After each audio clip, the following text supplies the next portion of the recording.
because if Jim Schwartz walks out, we've talked about it extensively here. There's the possibility of Myles Garrett hitting media row and saying, next year we get the Super Bowl and I don't want to be here again.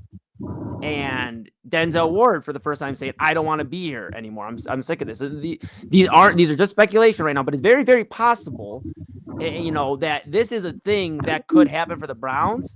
And okay, you filled wide receiver and offensive line. Now you just got to fill your number one cornerback position and your number one defensive end, position.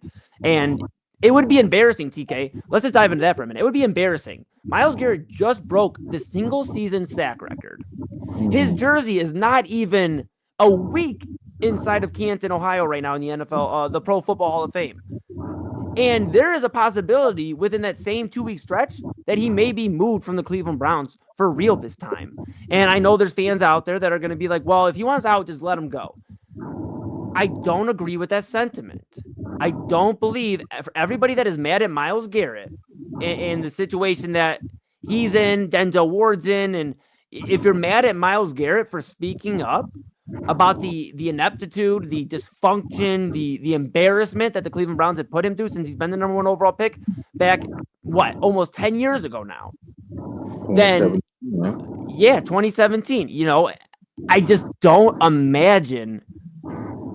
I don't see rather. I have the word of magic. I'm trying to imagine what coordinators we're gonna get, but I don't see how you can make Myles Garrett the problem here. I don't see how you can make Myles Garrett the problem here. Anybody trying to paint him out for being, the bad guy, and I get he got more money out of it. Sorry, the best defensive player in football should get paid like it. That's how it works. So I'm not going to blame him. And if he does go out there next week on Media Row and Denzel Ward joins him and they're out there talking to every media outlet about how they don't want to be in Cleveland anymore because they just clearly don't listen to them. They don't listen to two of the best leaders in Cleveland on the defensive side of the football. Then this is a real possibility where our most experienced, our best defensive player is going to be a second-year player in Carson Schlesinger.